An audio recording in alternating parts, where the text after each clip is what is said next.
Bonjour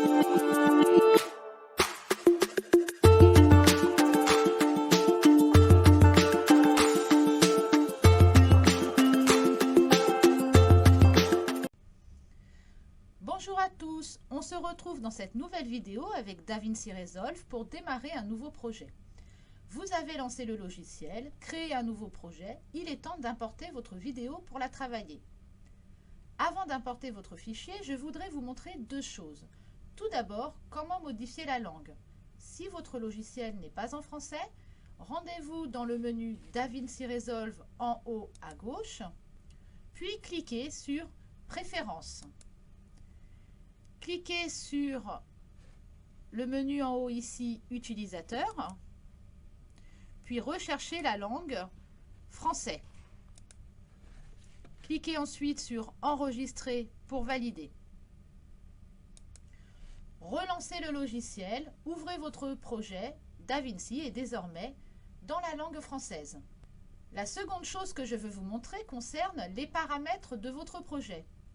Cliquez sur le petit engrenage en bas à droite.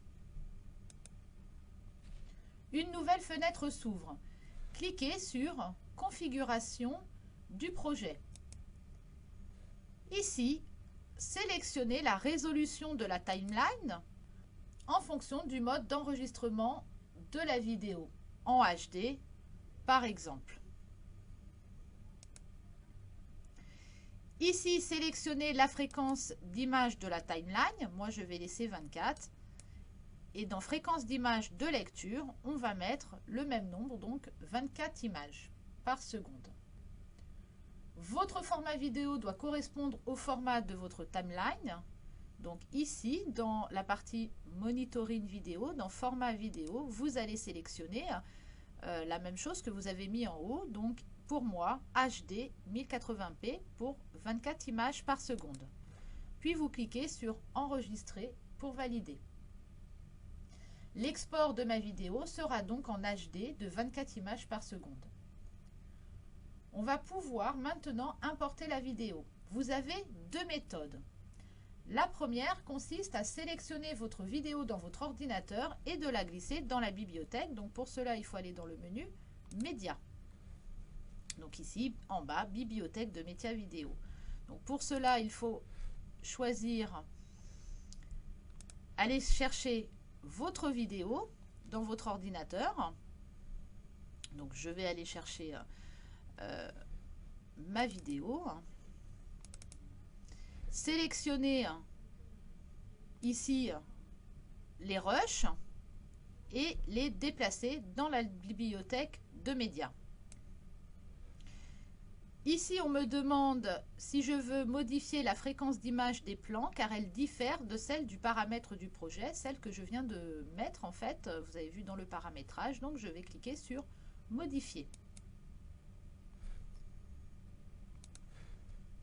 Si vous vous êtes trompé et que vous voulez supprimer un rush, il suffit de le sélectionner, il est encadré en rouge, et d'appuyer sur la touche Supr de votre clavier. Vous aurez un petit pop-up qui va s'ouvrir pour vous demander la confirmation de la suppression du plan. Et vous cliquez sur Supprimer. La seconde méthode est d'utiliser l'arborescence que l'on retrouve en haut à gauche du logiciel et de retrouver son ou ses fichiers. Donc ici, j'irai aller chercher, je cliquerai sur la petite flèche et j'irai rechercher mon dossier.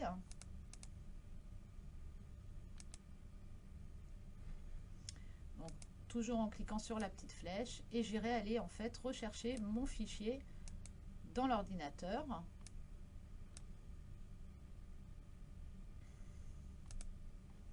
Les dossiers apparaissent sur la droite, voilà, ici. Et ensuite, les fichiers, une fois qu'on a sélectionné. Il ne reste plus qu'à déplacer les fichiers dans la bibliothèque. Donc, si je veux tout sélectionner, vous voyez, j'en ai pas mal. Je peux faire CTRL A avec mon clavier. Donc, par exemple, celle-ci, je ne la veux pas, donc je la désélectionne. Et ensuite, je déplace tout dans ma bibliothèque. Dans cet exemple, vous voyez que j'ai des fichiers audio.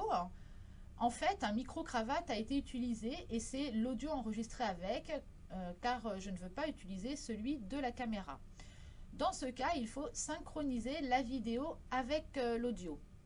J'ai renommé mes fichiers vidéo, vous voyez là, partie 2, partie 1, et j'ai fait la même chose avec l'audio pour les retrouver plus facilement.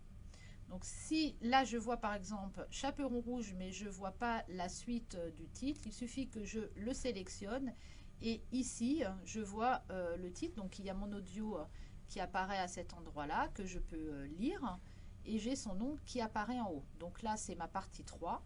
Donc elle est sélectionnée puisqu'elle est encadrée en rouge, et je vais sélectionner la vidéo de ma partie 3. Donc en appuyant sur la touche CTRL, donc CTRL du clavier, je sélectionne ma vidéo. Je fais ensuite un clic droit. Je vais me déplacer sur synchroniser automatiquement l'audio, puis en fonction de la forme d'onde. L'onde qui correspond à votre voix ou du bruit. Quand on utilise un micro-cravate, après avoir lancé la caméra et l'enregistrement audio, on fait un clap en frappant dans ses mains assez fort. La synchronisation automatique va utiliser cette onde sonore comme repère. Et je fais la même chose avec tous mes fichiers. Donc là, j'ai la partie 1, je les sélectionne tous les deux, un clic droit, synchroniser automatiquement l'audio en fonction de la forme d'onde, et je fais faire la même chose avec ma deuxième partie, donc puisque en fait j'ai trois rushs. Alors ça n'a pas fonctionné parce que la partie 3 ici, la partie 2 n'avait pas été sélectionnée.